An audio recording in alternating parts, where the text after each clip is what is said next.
گزشتہ دنوں وزیر اعلیٰ سندھ اور پاکستان پیپلز پارٹی کے چیئرمین نے تاجروں کو دعوت دی تھی، اور ہم یہ سمجھ رہے تھے، ہماری یہ خوش فہمی تھی کہ یہ تاجروں کو بلا کر گزشتہ 15 سال سے جو ان سے روا کیا گیا سلوک ہے اس کی تلافی کرنے کے لیے کچھ اقدامات کریں گے، کچھ ان کی تجاویز پر بات کریں گے، اور اس حوالے سے جو کوتاہی رہ گئی ہے، جو ظلم جبر رہا ہے، اس کے خاتمے کا نہ صرف اعلان کریں گے بلکہ ان سے معذرت بھی کریں گے۔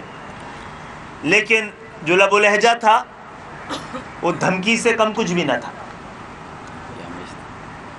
معزز صحافی حضرات، یہ کیسا المیہ ہے، کیسا جبر ہے کہ کراچی اور سندھ کے شہری علاقوں کے یہ تاجر ہیں، یہ صنعت کار ہیں، یہ مختلف کاروبار کرنے والے چھوٹے دکانداروں سے لے کر بڑے دکاندار ہیں، جن کی حب الوطنی کے سب سے بڑے اظہار یعنی اپنی جانب سے بڑی ایمانداری سے ٹیکس دینے کا جو معاملہ ہے، پاکستان کے ایوان، پاکستان کے وفاق، اسلام آباد کے دارالخلافہ کے سارے اخراجات، نوکریوں پر پریولیج سمیت، اور پورے سندھ کے چھوٹے پولیس کے موزوں اور جوتوں سے لے کر ایک چوکیدار کی تنخواہ کا انتظام سندھ کے شہری علاقے خاص طور پہ کراچی کرتا ہے۔ ایک جانب وہ لوگ ہیں جو اس صوبے کو چلانے کے لیے 100% وسائل فراہم کرتے ہیں، دوسری جانب وہ لوگ ہیں جو اس میں ایک پائی کنٹریبیوٹ نہیں کرتے، جو ایک پائی کنٹریبیوٹ نہیں کرتے، 1% کنٹریبیوٹ نہیں کرتے، ان کے پاس 100% اختیارات ہیں ان وسائل کو، اس بجٹ کو استعمال کرنے کے۔ اور جہاں کہیں بھی اور جب بھی یہ دور آیا ہے، یہ ایسا دور، ایسا انتظام جو ہے، یہ جبر کا سامراج کا اظہار ہے، یہ ایک تباہ حال معاشرے کی کہانی بتا رہا ہے، یہ ایک ایسی جمہوریت کی داستان ہے جہاں پر ایک مصنوعی اکثریت 15 سال سے ملک پہ حکومت کر رہی ہے، اس صوبے پہ حکومت کر رہی ہے۔ حالات یہ ہیں کہ ان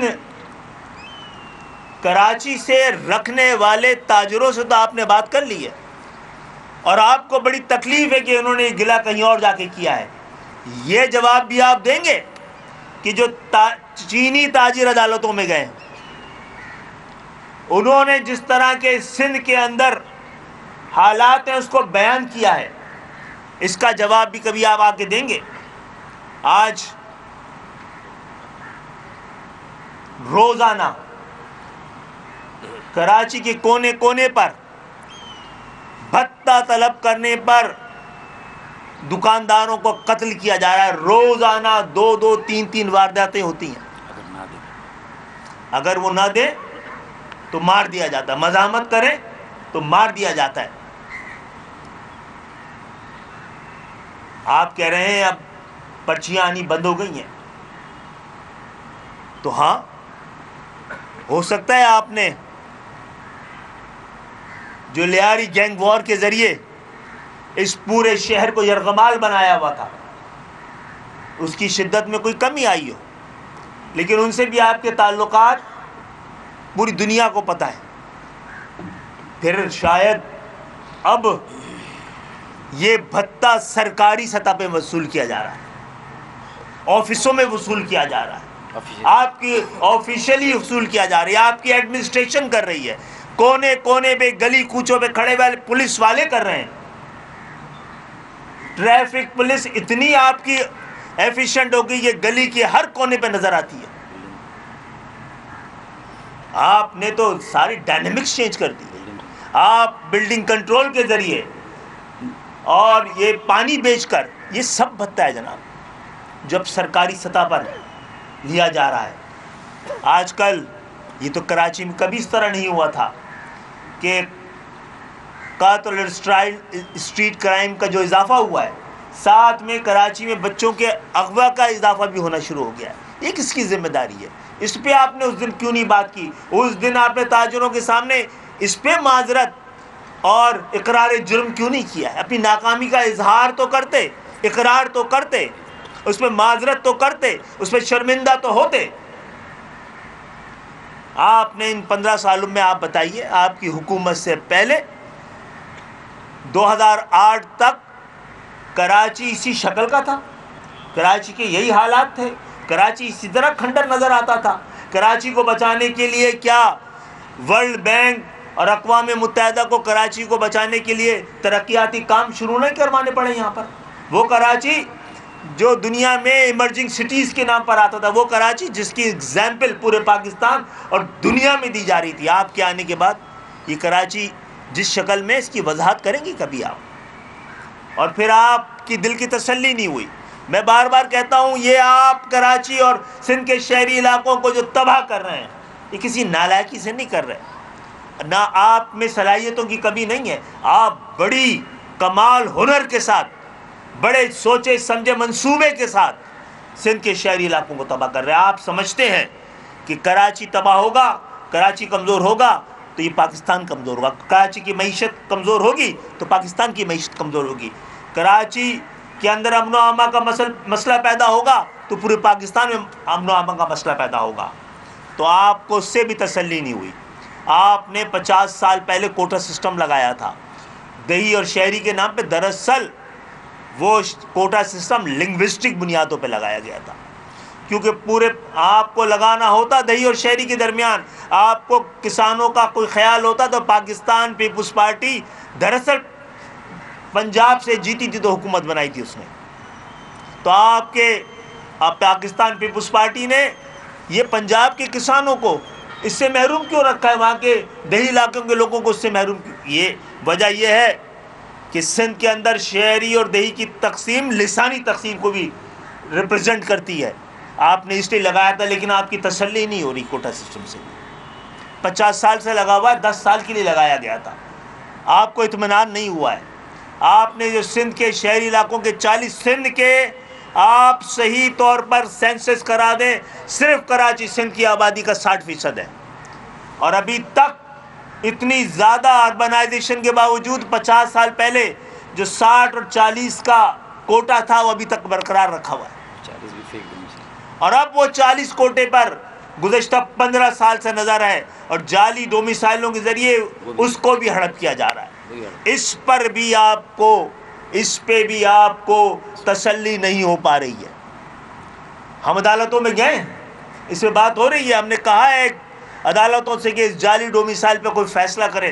ہمیں اسی جگہ پر ہم نے اتنے بڑے بڑے کتابچوں کے ذریعے وہ ثبوت فراہم کر دیے تھے کہ جو سندھ کے شہری علاقوں کو اپنے کوٹے سے جو نوکریاں 1.25 لاکھ بنتی تھی اس 10-12 سال کی، اس میں سے 10% بھی اوریجنلی سندھ کے شہری علاقوں کے لوگ نہیں تھے۔ اب آپ آ گئے بورڈ آفیسز کی طرف، اب آپ نے تعلیم پر نقب لگائی ہے، اب آپ نے دراصل ملک دشمنی شروع کی ہے۔ کراچی کے بورڈ، کراچی جہاں کی تعلیم آپ کے نظر کرم ہونے سے پہلے پورے پاکستان میں سب سے بہتر تھی، اور بعض جگہوں پہ وہ عالمی معیار کے نزدیک بھی نظر آتی تھی۔ آپ نے کراچی کا رزلٹ 25-30% کر دیا ہے، اور لاڑکانہ کا 90%۔ اب ہم کہہ رہے ہیں کہ اس کی تحقیق کرائی جائے، تو جن لوگوں نے یہ شب خون مارا ہے انہی پہ مشتمل آپ کمیٹی بنا رہے ہیں، تو یہ 30-35% کراچی کا رزلٹ ہی چیک ہوگا یا 80-90% دیہی علاقوں سے آنے والا رزلٹ بھی چیک کیا جائے گا؟ ابھی تسلی کے سامان آپ کے پورے نہیں ہوئے تھے، اب آپ فیصلہ کر رہے ہیں کراچی کی تعلیمی اداروں کو بڑے ہنر کے ساتھ تباہ کرنے کا۔ آپ کہہ رہے ہیں بیروکریٹس لگائے جائیں گے، کیونکہ 15 سال سے یہ بیروکریٹس آپ کے پیدا کرتا ہے۔ 100% سندھ کے بیروکریٹس کا تعلق آپ کی سیاسی جماعت اور آپ کی لسانی اکائی سے، تو انصاف کس طرح نظر آئے گا؟ کیسے ممکن ہو پائے گا؟ پھر آپ نے سندھ پبلک سروس کمیشن کے ذریعے جس طرح کی نسل کشی، یعنی کہ نسل پرستی کے ذریعے نسل کشی کی جا رہی ہے، نسل پرستی کی جا رہی ہے، اس کا بھی آپ نے کبھی کوئی، آپ کے دل میں درد نہیں ہوا ہے، آپ نے کوئی ایسا فیصلہ نہیں کیا ہے۔ مہاجروں پر، سندھ کے شہری علاقوں پر رہنے والے لوگوں پر آپ نے تعلیم، صحت اور روزگار کے دروازے 50 سال سے بند کیے ہوئے تھے، لیکن 15 سال سے اس کی انتہا ہو چکی ہے۔ یہ کھنڈر کراچی پہلے نہیں تھا آپ کے آنے سے پہلے، کراچی کے امن و امان کے حالات آپ کے آنے سے پہلے ایسے نہیں تھے۔ آپ کے آنے کے بعد لیاری گینگ وار شروع ہوئی ہے، اور آپ کے آنے کے بعد لوگوں کو اغوا برائے تاوان کی وارداتیں کراچی میں شروع ہوئی ہیں۔ آج صورتحال یہ ہے کہ ایک طرف کراچی کے جو تعلیمی ادارے ہیں، یونیورسٹیز ہیں، ان کے اندر مہران یونیورسٹی میں جہاں پر تقریباً 4817 طالب علم پڑھتے ہیں، 9276 طالب علم پڑھتے ہیں، ان کو آپ 4817 سے زیادہ، 4817 ملین سے زیادہ گرانٹ دیتے ہیں۔ اور این ای ڈی یونیورسٹی جہاں تقریباً 12,000 اسٹوڈنٹ پڑھتے ہیں، اس کو 2140 کے قریب، ملین کے قریب گرانٹ دی جاتی ہے، آدھی سے بھی کم۔